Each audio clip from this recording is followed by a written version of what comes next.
Aroostook County Action Program. Again, good evening and welcome everyone. My name is Jason Parent. I'm with the Aroostook County Action Program and Maine Community Action Partnership. I'm pleased to welcome you this evening to our conversation, our panel discussion, Encouraging Vaccination, How to Talk to Your Family and Neighbors. We have three esteemed panelists who are joining us this evening who are going to introduce themselves momentarily. But before we get to that, just a few housekeeping matters to get through at this point. We want to first let you know that we have received a number of questions in advance this evening, which we'll be discussing with our panelists, but we'll also be welcoming live questions this evening with the hopes of getting through as many of them as possible, with the opportunity for us to reply to some by email if we are not able to get to all of them. Before we introduce our panelists this evening, I'd also like to thank our sponsors and our partners for this event this evening. They are as follows: the USPIRG Education Fund, Maine Community Action Partnership, Maine Public Health Association, Maine Chapter of American Academy of Pediatrics, Healthy Androscoggin, Helping Hands, and Healthy Acadia. We also want to say thank you as well to our partner groups listed here who also helped to promote tonight's event. We also want to acknowledge that tonight's event was in fact supported by a grant from the Health Resources and Services Administration, HRSA, of the U.S. Department of Health and Human Services. And with that, I'm pleased now to introduce to you and to have them further introduce themselves, our panelists this evening. They are Todd Phillips, who is an infection preventionist at Millinocket Regional Hospital, Elizabeth Marnick, Dr. Elizabeth Marnick, who is a professor of molecular biochemistry at Husson University, and Dr. Gavin Ducker, who is a family physician and co-president of the System Medical Group at Northern Light Health. Welcome to you all. We've asked our panelists this evening to start by sharing with us their background in terms of how they're connected to this topic and sort of a little bit about the work that they're doing related to this to give you a better understanding of the context and perspective that they bring to the conversation, as well as to tell you their thoughts and key points, key takeaways that they hope that you walk away with this evening as a result of our conversation. So with that, we are going to begin with you, Todd. Welcome. Thank you very much, Jason. I appreciate being able to kick this event off. My name is Todd Phillips. I am a nurse by trade with a bachelor's in nursing, as well as a background in public health. I've worked internationally, and I have chosen Maine as my home.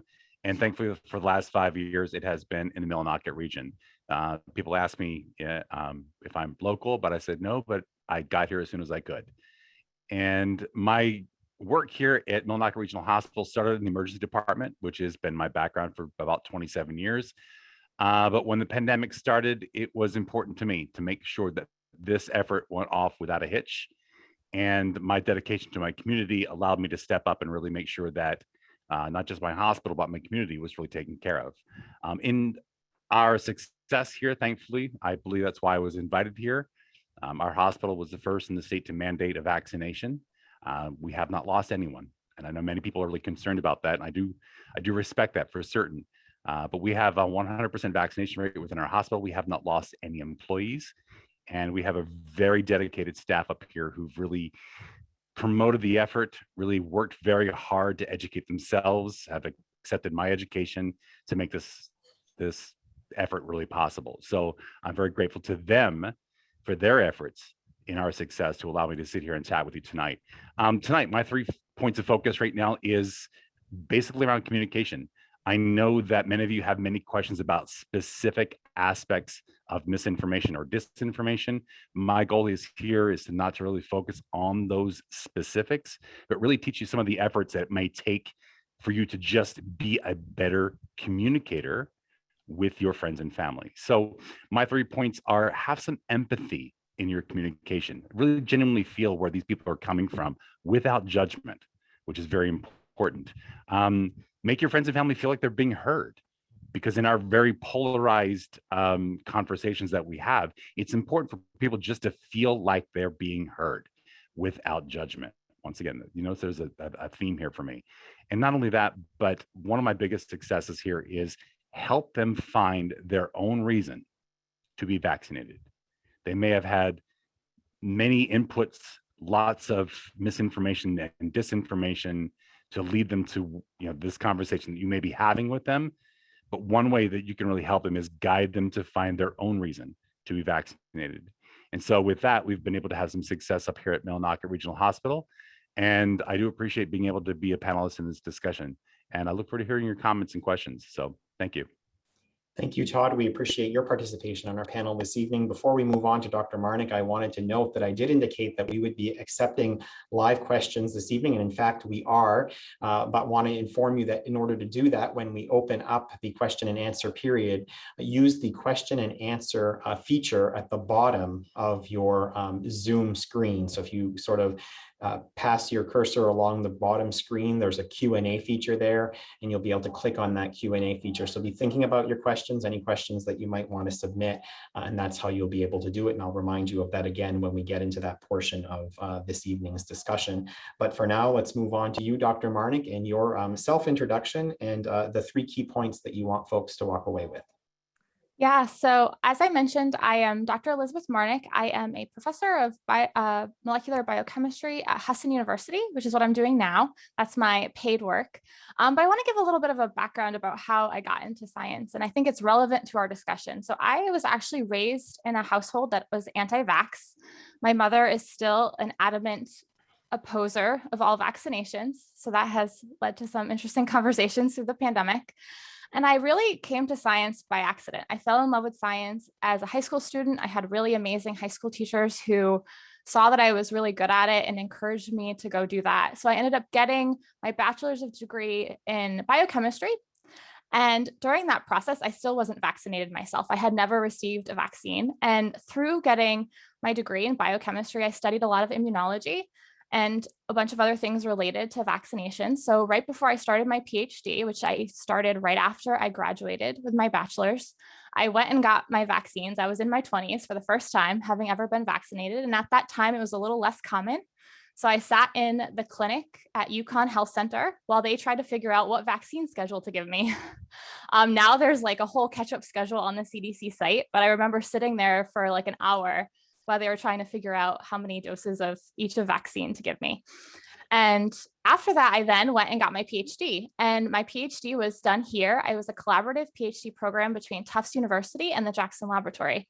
And my research was focused on the immune system. I studied how your immune system functions normally, and then how that process can get altered to cause things like autoimmune disease. And then I wanted to stay in Maine for lots of reasons. So I did a postdoc, and then now I am a professor here at Husson. But that is my paid work as a professor.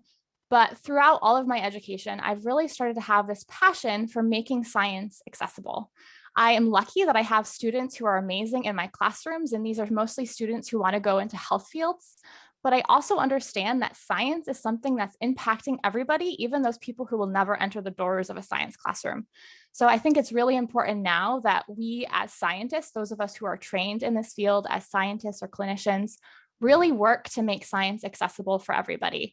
And that has led me to really being active on social media. I run an Instagram account in my spare time. It's completely unrelated to my professional work, but it's in my spare time where I work to try to address all of this misinformation around COVID-19 vaccines, around science in general. And I think that's important to do because there is a lot of confusing information out there, and misinformation thrives on social media. And if those of us who have the information that is correct are not in those locations, then it's no wonder why all of this accurate information gets drowned out. So my 3 points, well, one is going to be focused on the internet, and that is going to be to share accurate information often. So if you're somebody who is on social media in any capacity, you should first always vet your sources before you share something. Open that link and read it and make sure the sources are accurate and reliable. But then when you do have information that is reliable, that is addressing common concerns around things, share that on your social media, because there's been some research that shows that disinformation and misinformation spread much more quickly on the internet than accurate information does. And that's probably because those of us who believe the accurate information don't think it's as important to share. So if we can share it, that will help get that information out there. And then the other 2 are going to echo a lot of what Todd said. I think we have to always have these conversations with compassion, because I've had tons and tons of conversations with people, and most of these individuals who are truly hesitant are just afraid. They are inundated with all of this misinformation. They don't know what to believe, and they want to ultimately keep themselves and their families safe. And that's at the end of the day what all of these individuals are trying to do. And if you're inundated with misinformation, then you truly believe that not getting the vaccine is what is keeping your family safe. So you need to approach those conversations with compassion, even though I think a lot of us are just sick of the pandemic. We want it to be over. It's very easy for us to snap at people. But we really have to remember at the end of the day that these are humans who ultimately want to make the best decision they can for themselves and for their family. And then lastly, be willing to be uncomfortable. Having these conversations can be really hard. And if you share things on social media, you can get some nasty comments back. And you have to be willing to be uncomfortable and understand that it might be hard at times, but it also is important that we share the reasons why vaccination is important for us and our communities. Thank you, Dr. Marnick. We'll look forward to both your perspective and Todd's on the panel, as well as yours, Dr. Gavin Ducker, and we'll let you begin with your self-introduction, talk a little bit about your experience and context and perspective with this topic this evening, and also your three takeaways that you hope people walk away with this evening. And we'll have you unmute. Sorry about that, Jason and everyone. Hi, so my name's Gavin Ducker. I'm a family physician. I've been a family physician for over 30 years. My story is I moved to Maine 21 years ago. I wanted to be a country doctor, and I was very happy as a country doctor for 10 years as serving a community. About 10 years ago, I made a decision to go into kind of leadership and strategic medicine. My most recent position, and I spent most of those 20 years at Inland Hospital in Waterville, and I served as their chief medical officer for the last 5 years I was there, before 18 months ago moving into the kind of corporate headquarters. I contacted the Inland because my successor at Inland is new, and I contacted the leadership team there and said, look, I'm very willing, because I've known everyone there for over 20 years now, to come back to the hospital on a regular basis to talk to any staff members who are struggling with what to do and what's a good decision and so on and so forth. And I've been doing that 2 or 3 days a week now for about a month, and it's been very rewarding. And I think I've been able to help some people. I think what I'd say to you is this is really hard. This is hard for everybody. It's not just hard for you or me or your family members. It's hard for the entire community and indeed the entire nation. And when you've been in this situation for as long as we have, it's natural that we start to kind of fray at the edges and become maybe not our true selves from time to time. The three things I would say that have been very helpful is that here's what I've heard from the staff members I've talked to. The two things that they really, really struggled with are they're sick of being lectured. And, for the parents and university professors here tonight, teachers, lecturing typically isn't a great way of education. It's not a great way of communicating.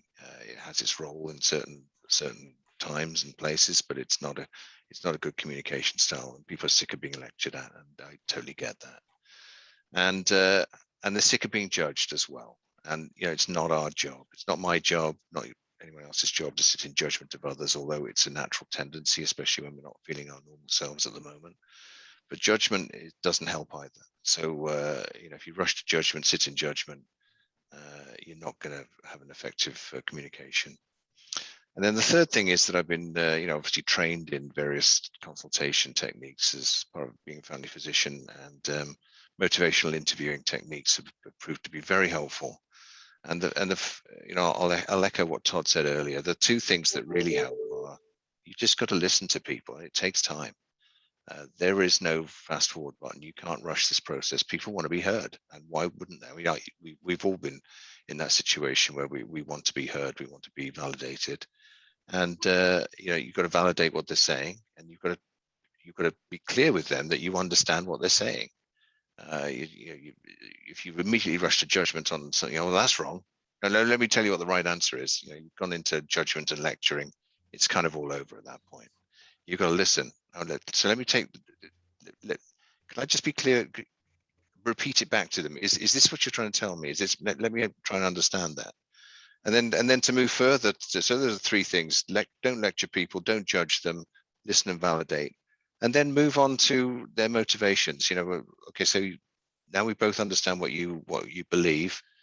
Let's talk about why you believe that, and let's talk about what your motivations are, what you want to get out of this conversation, and kind of move it forward that way. And I would say that I've helped a large number of staff members who I've known for years to move to a decision that they feel is the best one for them. And at the end of it, I never say, well, whatever the decision is, I hope it's the right one for you.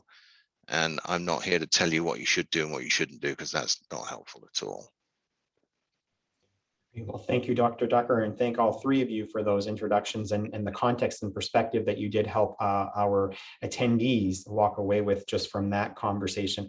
We are going to now move into the question and answer period, again, beginning with those questions that were submitted in advance of this evening's conversation. That noted, the Q&A feature is open now for individuals who would like to submit questions in the event we have time to get to them this evening, which we hope we certainly do. Again, using the Q&A feature at the bottom of your screen, you can submit your question directly there online, and I will be able to see those as they come into me as we move forward. But again, we are going to start with our first question that was submitted in advance of this evening's conversation. And this one is very specific to a circumstance, and it goes like this. My 29-year-old unvaccinated son lives in Southern Florida, and he wants to come home for Christmas. I haven't seen him in over 2 years. I've asked him repeatedly why he won't get vaccinated, but he avoids the question and says he has to go.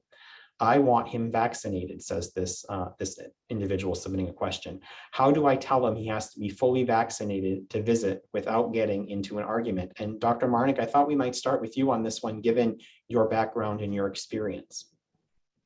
Yeah, so this is definitely a hard situation, especially when you have family members that disagree. And I think it's important here to remember that you are allowed to hold boundaries for yourself that make you feel safe. And it's also his decision, ultimately, if he decides not to get vaccinated. And those are 2 things that are really hard to hold together. But if for your health reasons, and because we are still in a pandemic, if you feel that it's unsafe for you to have him in your home when he's unvaccinated, then you just need to tell him that. And maybe that will be an instigation to start some conversations with him that will lead to understanding maybe why he's hesitant for these vaccines. But ultimately, we all have to make the decision that we feel comfortable with. And it's okay if we have boundaries that make people mad. I have boundaries with my family right now that make them very mad. And that's okay, because we have to keep ourselves and our family safe. And sometimes people aren't going to agree with those decisions. And it's hard, but I think I would just tell him that he can't come visit until he's vaccinated or until things are better in the pandemic, and see what conversations start from there. Todd, Dr. Ducker, anything you'd like to add to the context of this question? What I would add is that no one gets up in the morning wanting to have an argument. As a rule, no one wants confrontation. It's not something we all seek. So, but what I would say is that in the context of what I was saying earlier, we're in a hard situation. I would encourage you to have that on the phone with him, and not by postcard or letter or email. I think your son needs to hear it from you. And if it turns into an argument, obviously, if it's on the phone, you can end the discussion very quickly. But we have to. Part of making hard decisions is committing to them and being kind of public about it. And I think he would appreciate that directness. Great. You've all 3 now talked about in your introductory remarks about your efforts to encourage others or to have conversations, including difficult conversations with others. So this next individual asks, what have you found to be the most critical elements of your successful efforts to encourage vaccination? I'm going to ask each of you about that, but Todd, I'm going to begin with you because I know you're very proud of the work that you've done in the Millinocket region, and I think that certainly we could all learn from that. So let's send it to you first. One aspect, and just pretty much to tie into the previous question, is, and I take a little something from American Express, vaccination has its privileges. And with that privilege comes the right to visit family, visit grandparents, hold and hug new nieces and nephews who don't have the right or the ability to be vaccinated at this point. And to do that and set those boundaries without judgment, I think is huge all around for the success of any vaccination effort, any effort at all. Here in Millinocket, a lot of it really came down to that one-on-one personal relationship. I've been an ER nurse in this hospital for 5 years and took this job as infection preventionist with a focus on COVID just in November 2nd of last year. And I was grateful to have had those established relationships. I was a known entity in this organization, very much like Dr. Ducker is in his organization. They know him. They know him, they trust him, they listen to him. So he has those pre-established relationships. When talking with friends and family, you have those pre-established relationships and you can work from them. Now that can sometimes be a negative, and we all know that. We don't always have comfortable relationships with our friends and family. But in changing the way you interact with them, that is what really makes a difference. A perfect example, one of my most hesitant employees in this facility, we've had multiple conversations. She was not someone that I had direct contact every day. I worked nights and weekends for 5 years. And here I am working day shifts suddenly, and I'm getting to know a whole group of people. And so I had to reestablish those relationships and reestablish my credibility with some people. And in those conversations, a lot of it really came down to just sitting, listening without judgment, and really find out where this person is coming from when they're talking to me. And that works for family, that works for friends. I mean, you can sit and have a beer with somebody and have a really informal relationship with them on a regular basis. When you're talking a lot of these things, you kind of have to step back and really say, wait a minute, if I want this person to be on my side or the side of the best interest of public health or my family or my kids, if I want them in my house, I have to say, listen, I'm going to stop, I'm going to listen, and I'm going to hear what you have to say without judgment. But however, you do have to set boundaries. I do believe with what Dr. Marnick said is that you do have to set boundaries within your own family. And with that comes a certain level of responsibility. It comes with angst. It comes with a lot of things that you may be uncomfortable with, but sit with that. Be uncomfortable. Do not be afraid of these conversations, because at the end, you still love each other. You're still family, and with that, whether it's your work family or your personal family, you still have to work through these relationships, and you can only do that through these communication efforts. There's Marnick and Ducker. I saw a lot of affirmative head nodding there. Yeah, I think my experience is very similar. It's mostly just listening and really hearing what people have concerns about.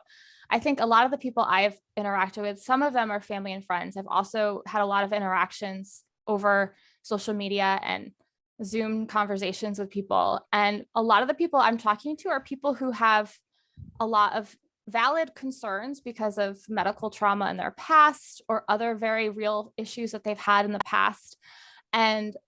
Or they're mothers who really just want to make the right decision to keep them and their family safe. And listening and taking the time to not dismiss their concerns, but to say, I understand this is something you're really afraid about. And what information can I provide you that would help alleviate that fear? And I've had a lot of success with that, not 100% success, because sometimes it's going to take multiple conversations. I've had one individual that sends me messages probably once or twice a week and still hasn't gotten vaccinated yet, but maybe will one day and maybe won't, but we're trying. And listening, though, is really, I think, the biggest thing, because if you just dismiss their concerns and cut them off and say, oh, you're being ridiculous, then that just shuts down the conversation from there and nothing else can happen. Dr. Ducker, anything we haven't covered you want to add? I think what I'd like to do with in these conversations is create a safe space where you're not going to be lectured and you're not going to be judged. And however long the conversation needs to last is however long it needs to last. And sometimes it comes in stages. I've met with several staff members multiple times.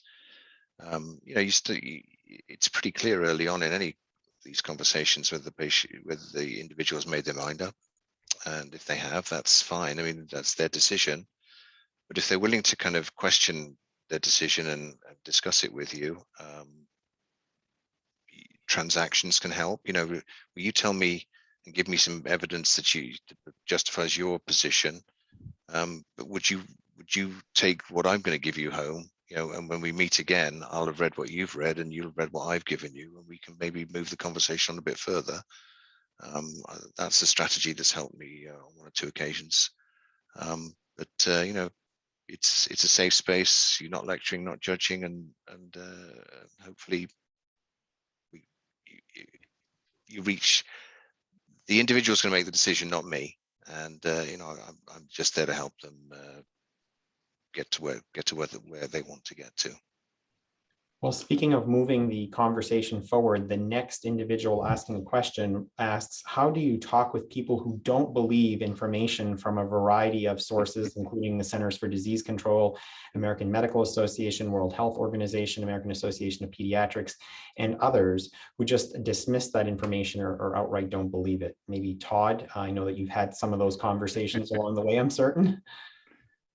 Yeah, the challenging thing is, and I know we talk about these ideas of communication and conversation, and I know a lot of you are just sitting there thinking to yourselves, I'm listening to my friends, I'm listening to my family, and in my head, I'm screaming out loud, you have got to be kidding me. I can't believe you, but I'm like, the rationale, the ideas, whatever that's coming out of their mouth, you're like, who are you? Like, I've been friends and you've been my sister for how long? And I've never known you believe this. It's a trap. I'll tell you right now, it's an absolute trap, because what you need to know more than anything else is where this person's coming from. And once again, one of my greatest successes is, and in previous conversations that I've had, is like, you got to do your research. I mean, this is my job, and I do realize it, but my job is to know where this misinformation is coming from. This disinformation. I mean, this stuff that's out there that's intended to mislead us in a completely different direction. That's disinformation. Misinformation has a kernel of truth in it that's fabricated and created in such a way just to kind of influence you one way or the other. Know where this is coming from. When you're having this conversation with somebody, it should never surprise you where it's coming from.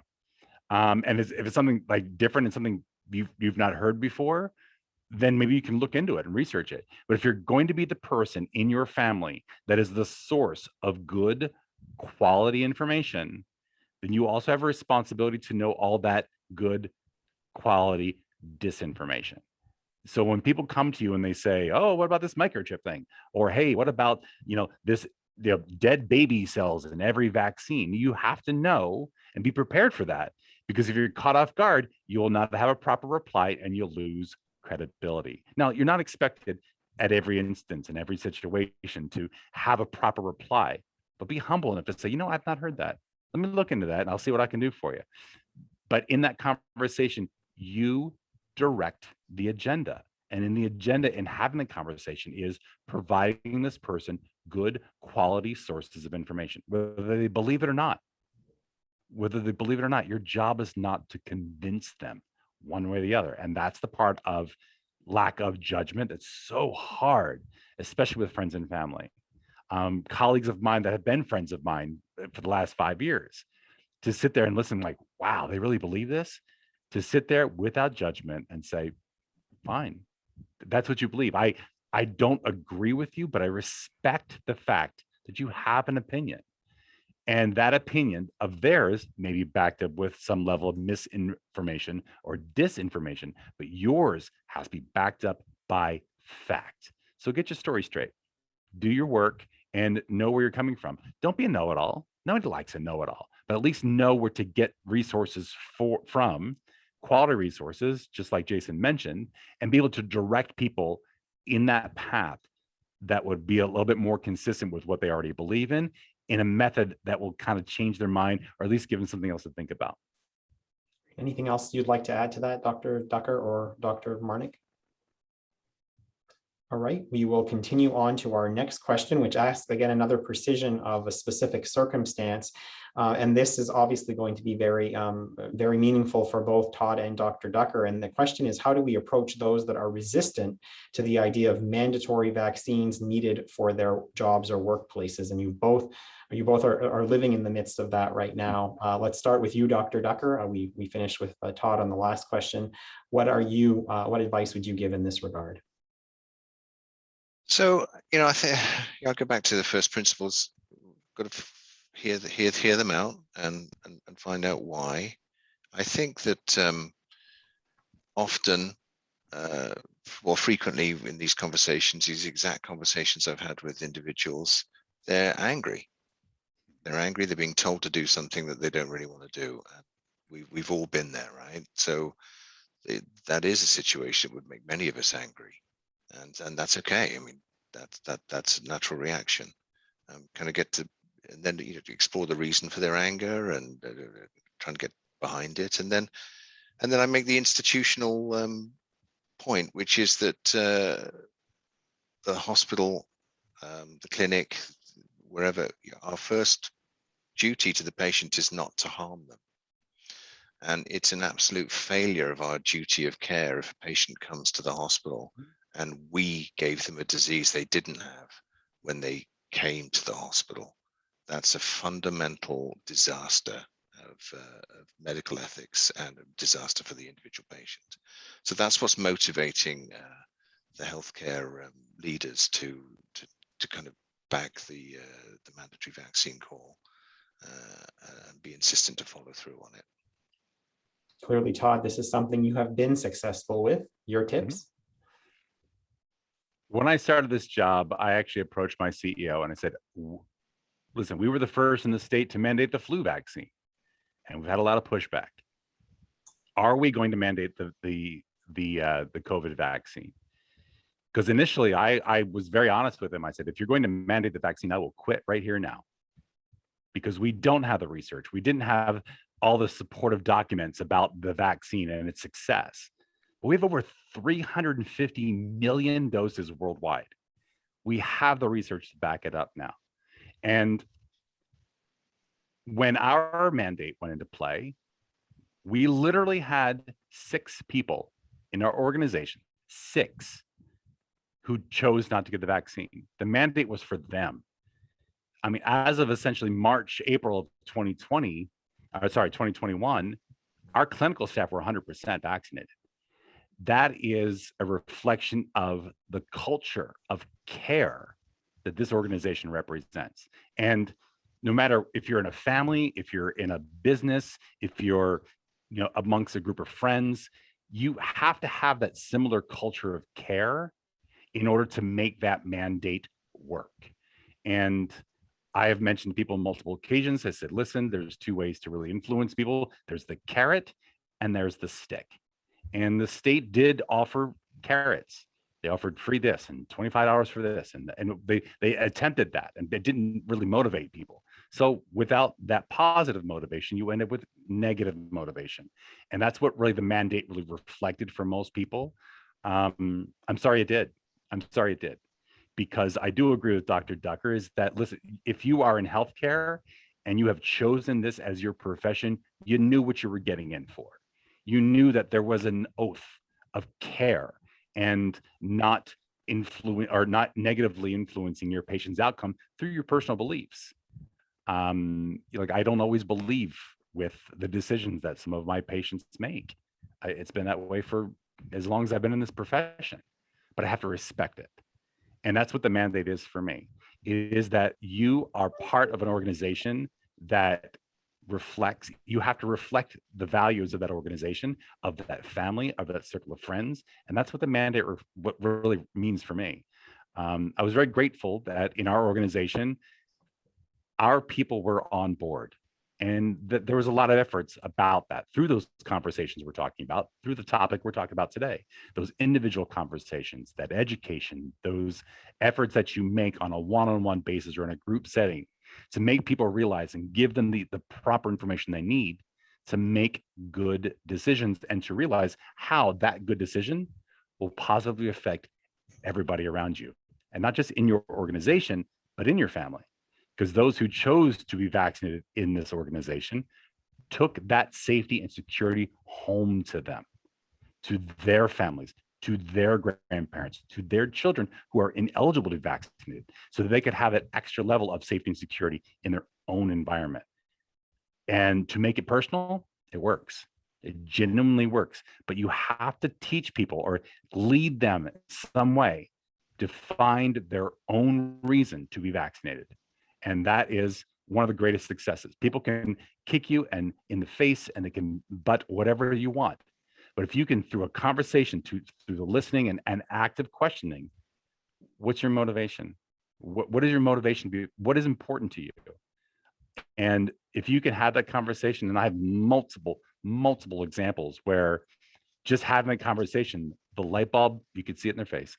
The light bulb went off in their head. They go, yes, my family is important. My friends are important. My activities are important. My travel is important. Everything, whatever it is that you were able to spark an interest in them, find it. Find that thing that will motivate them and give them the impetus to do the right thing. I'm going to bring Dr. Marnick into this conversation by sort of coming off of something that you said in that response, Todd, which is one of the sort of pushbacks that folks are giving, are questioning the safety of the vaccine. And another one of our individuals submitting a question asks, how can we answer people who say that they are just afraid of the vaccine because scientists don't know enough? One of the things that both Todd and Dr. Ducker have mentioned has been some of the pushback they've received. Can you speak to that, Dr. Marnick? Yeah, so I think something that has helped me in the conversations I've had is to remind people that this vaccine, yes, it seems like it came really fast, but in reality, they've been working on it for a long, long time. And that's because the virus that caused the SARS epidemic is very, very similar to the virus that is causing COVID-19. So over the last 20 years, scientists have been working diligently, trying things and finding that they weren't working, finding that they needed to modify things, that they needed to do new techniques. All of that work had been happening over the last 20 years. So when the COVID-19 pandemic hit, and we found that it was also caused by a coronavirus that was very similar to the SARS causing coronavirus, scientists were able to really quickly pivot all of that work into making the vaccines that we have today. And I am confident in the fact that we would not have had a vaccine if it wasn't for the fact that we had done that 20 years of preliminary work. And I think a lot of the media has really done a disservice by making it sound like it's brand new and that there wasn't all of this foundational work that went into these vaccines, and also making it so it makes people think that safety steps were skipped. And that's not true. We did all this preliminary work, and then once they modified the vaccines that they were working on for SARS to be specifically for COVID-19, they then did all the same trials that they would have done before. They just were able to do them faster because instead of doing them incrementally, normally they do animal trials, and then they collect the data and they analyze it, and then they start phase 1 human, and then they collect the data and analyze it, and then they start the next phase. What they did in the pandemic was they overlapped them. So they did all the same steps, they just did it at the exact same time. So it isn't true that we don't have safety data. It isn't true that this vaccine came out of thin air. It isn't true that we weren't already studying mRNA. So mRNA therapies were being studied and in trials for a lot of other things. So if mRNA itself was going to be harmful, we would know by now. So we have a lot of foundational research, and I think people just don't understand that because honestly, the media has made it sound like these came from out of the blue when that's not actually the case. Dr. Ducker, and another safety-related question, this person submitting a question asks, what is the best way to reassure a client, or in your case, a patient, of the safety to vaccinate when they tell you something to the effect that the same day their sister or brother had a heart attack, let's say, had their vaccination, then had a heart attack and died? How do you navigate that kind of a conversation? Well, the first thing is that you can't sweep that kind of event under the carpet. You have to kind of express sorrow and sympathy and empathy. That's terrible to lose a relative all of a sudden from a sudden illness. It's important that you convey that you care. And I think that there are a couple of things that you then kind of want to talk to them about. That one of them is that there is black box reporting with this vaccine. So any side effect that someone who's observed or potentially observed is reported, and this data is collected. And with over 300 million doses having been given, this data is coming back on a regular basis, and it's being analysed. And we've had a couple of warnings about a couple of vaccines as a result of that. Thankfully, at the moment, sudden death from heart attack or stroke has not been reported as being something that's happening more frequently in people who had vaccinations than people who didn't have vaccinations. So you can obviously go through that data with them. But it's also important to validate with them that you understand that a rare event is not rare for the person that just experienced it. It's very easy for me to say, well, you got a 1 in a million chance of this and a 3-time chance of a million. For the person it happened to, it's a 1 in 1 chance it happened to them. And you have to be very clear that you understand that, and that can make people very fearful, and understandably so. And then you kind of move the conversation to see, well, how are we going to protect you? How are we best going to protect you? Tell me what your fears are. What you want to do. Were you thinking of getting vaccinated or not? Does this change your mind? What are your fears about the disease, COVID as a disease? You kind of go through that with them. One of the things that a patient told me was, because I've had these conversations about rare events, not related to COVID vaccine, but related to other treatments, was, I wonder what my mother would want me to do now. And it's a very valid question. That's to be addressed. And my response was, I'm sure she'd want you to do the thing that make a decision that's going to protect you the best. And and if that's the case, let's talk about how you might want to do that. And then they might want to ask about risks and benefits and all that kind of stuff. And I'm certainly happy to go into those kinds of details with them. But again, it's validation, it's empathy, and then trying to figure out what's best for the future. I'm going to move us forward because it's almost 6:45 and we have a number of pre-submitted questions still ahead of us here to go. So let's just try to focus on giving us as many answers quickly as possible for the remaining questions that we have here. This next person, another person asked a scenario question. How do you respond to comments such as it's the vaccinated that are spreading it because you probably won't have symptoms to tell you to stay at home? This person says, I know if I feel sick to stay at home and not spread it. So maybe Dr. Marnick, you could address that. So asymptomatic is a possibility when you're unvaccinated. So I think that is, yeah. So you could possibly have COVID and have no symptoms and not be vaccinated. So that still could be a concern. But also we have lots of data just in the last month or so that's showing that yes, we have breakthrough infections. We know that is happening with Delta. We are still seeing really good protection against severe disease and hospitalization.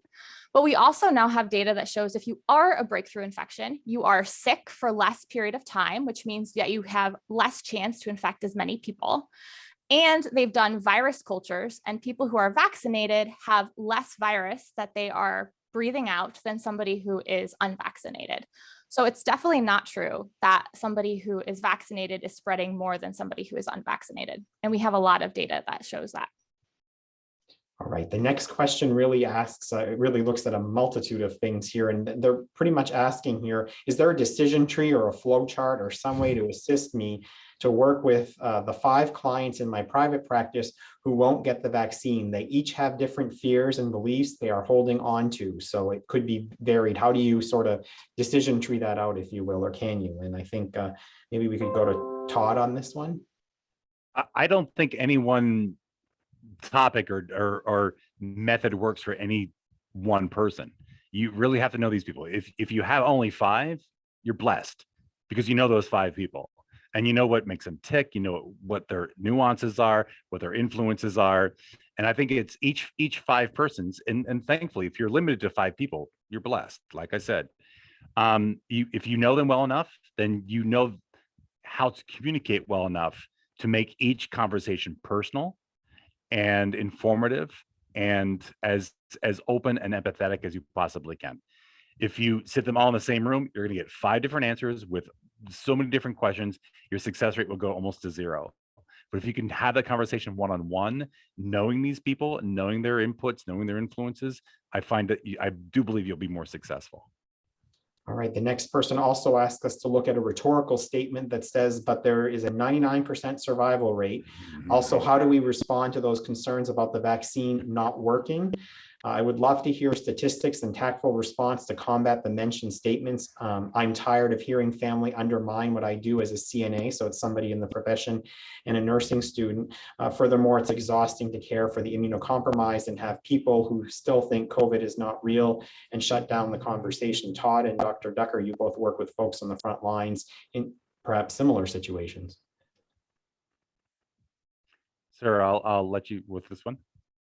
So again, it's about validation. It's true, there is a 99% survival rate. You know, that you can't just dismiss that. It's true. And I think that that doesn't mean the vaccine's not working. Again, if they've got concerns about, well, tell me what it is you believe it's not working. You certainly want to address that with them.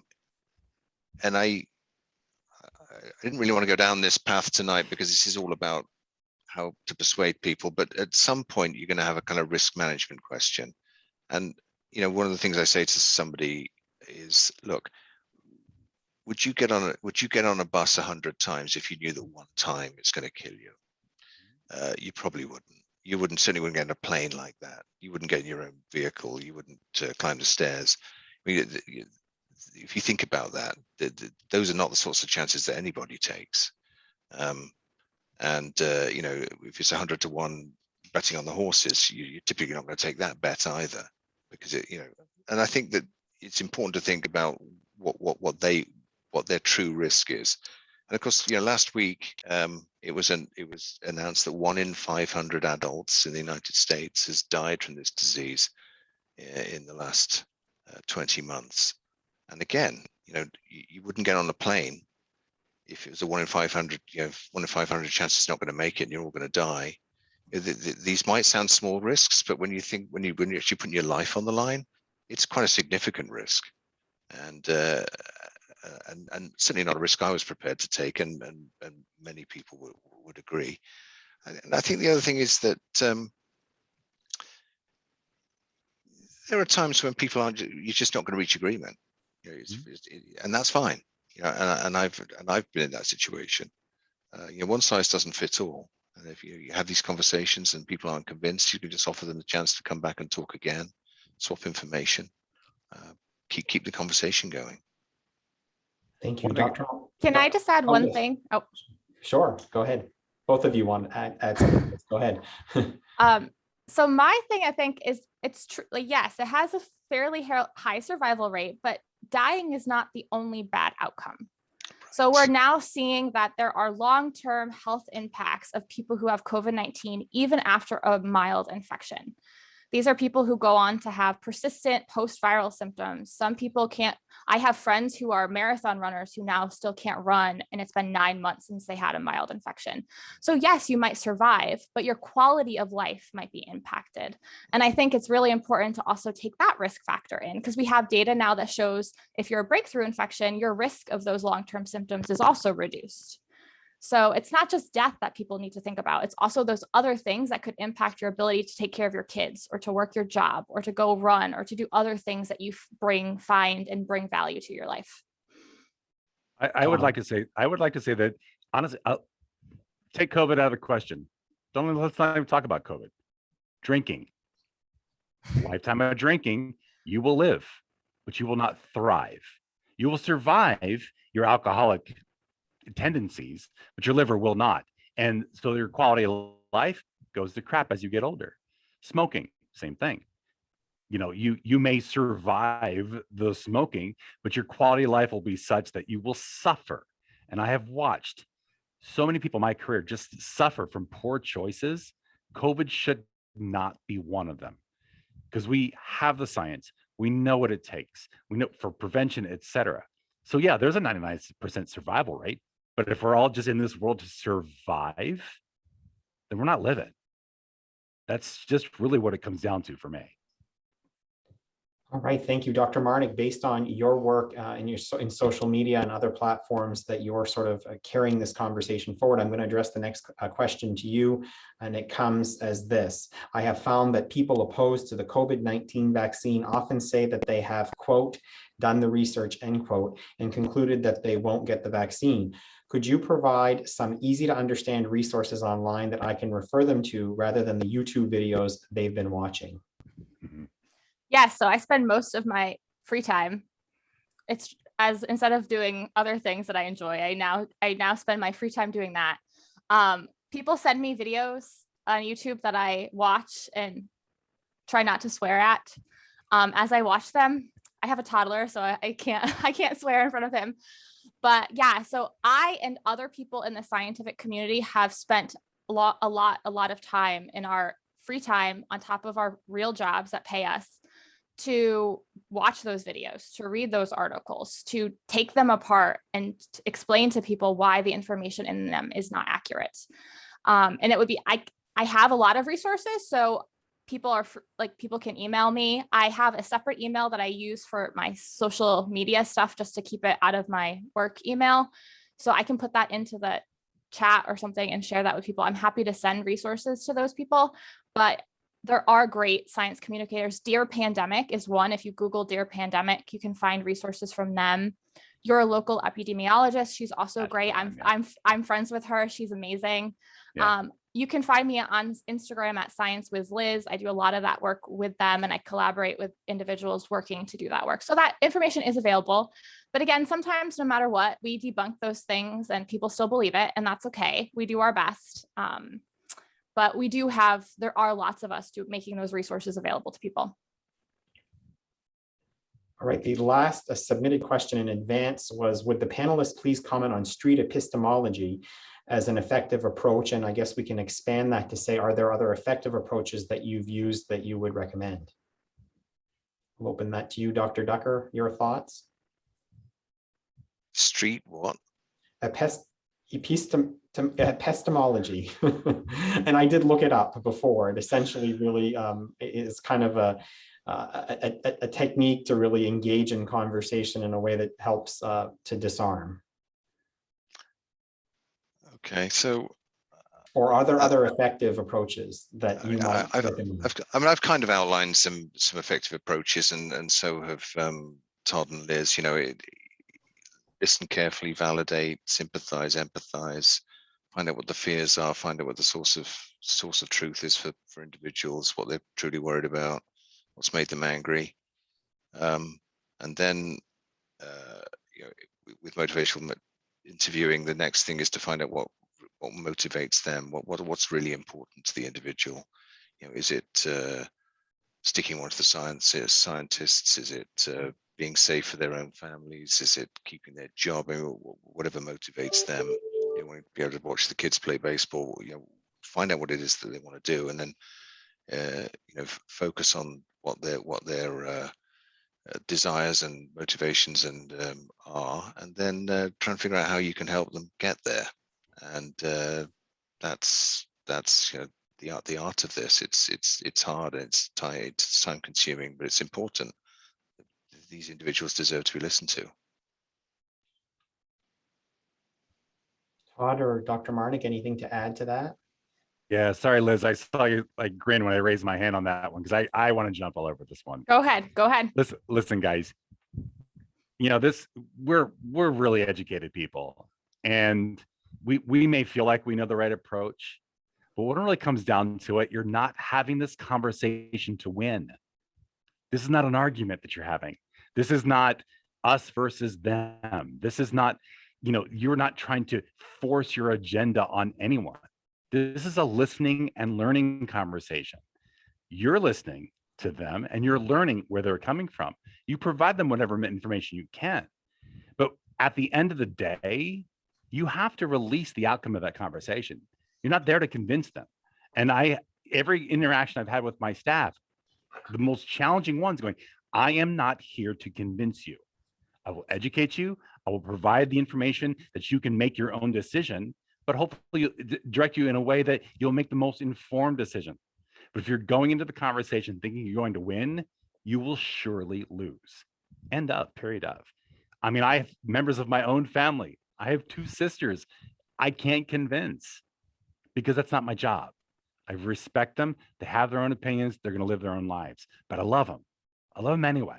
It doesn't matter what the outcome of the conversation is. You are heard.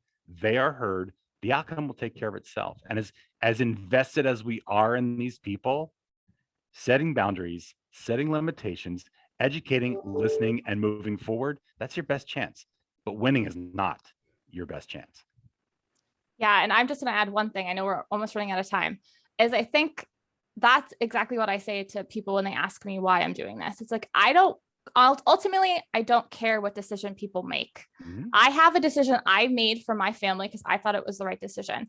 What I don't want is I don't want someone dying because they made a decision based on bad information and they weren't given the opportunity to hear the right information. So my goal is to provide a resource that people can understand. And then ultimately at the end of the day, I know that they saw accurate information. And if they still chose not to get vaccinated, that was their decision. And I know that they did it at least based on information that was accurate. And that's all we can do. So we're going to do our lightning round now because we just have 3 minutes left. And this is the question, the first question actually that came in our Q&A from those who are watching with us this evening. Is it appropriate to ask my healthcare provider or staff if they are vaccinated? Do I ask each one or does the office post it somewhere? Dr. Ducker? Here's my name badge. It has vaccinated on it. And that's typically what we've done at certainly within Northern Light Health. You are entitled to ask, but it's confidential information. So if the individual chooses not to share with you whether they're vaccinated or not, that is their right to do that. I'm not required to wear that on my name badge, but I've chosen to wear it. What you're entitled to with your healthcare provider is that they're not going to harm you. So if they're not vaccinated, they're going to take all the precautions that they need to do in case they are carrying the virus, not to give it to you, and that they're going to meet you on your own ground and take good care of you. Okay, Todd, agree? Absolutely agreed. Once again, vaccination has its privileges. We identify our staff who've been vaccinated. It's their choice. We give them that chance to identify them, but that identifier does come with privileges in our facility, and we've been successful because we want to give all of our patients, everybody walks in the door, the confidence to know that they're surrounded by people who share their values. Anything else you want to add to that, Dr. Marnick? I ask, and if they say no, I assume it's because they're not vaccinated. And then I choose a provider who's willing to tell me they are. All right, great. So last thoughts from each of you, 30 seconds to sort of give any, sharing any closing thoughts that you might want to impart on folks out there watching us. Dr. Marnick? Just be compassionate. Just listen to the people and hear what their concerns are and listen to them, and then try to provide accurate sources. But make sure you listen to them first and you don't cut off and you don't tell them they're dumb for thinking the way that they're thinking. Todd? I learned early on, it was actually someone told me this pandemic is a crisis for everyone at some point, but don't be a source of that crisis. Don't create more conflict. Don't create dissent. Use the tools of just basic communication, of listening, do not judge, and move forward. Let people make their own decisions. You've chosen yours. Give them the respect they deserve for choosing theirs. But also set boundaries that if these people choose to make decisions to not be vaccinated, I'm sorry, you're not coming for Thanksgiving. It's that simple. And Dr. Ducker, the last word's yours. Don't lecture, don't judge, meet them on their own ground and see what you can do to help. Right, sound advice from all three of you. Thank you so much for being on our panel this evening. Thank all of you out there for joining us this evening on behalf of our partners and our sponsors. Thank you so much for joining us for the past hour. It is 7 o'clock now, so we wish you all a good evening. We will try to get some of the questions answered out in emails to folks that were asked that we didn't get to this evening. Again, thank you all for joining us this evening, and on behalf of our partners, have a great night. Good night. Bye.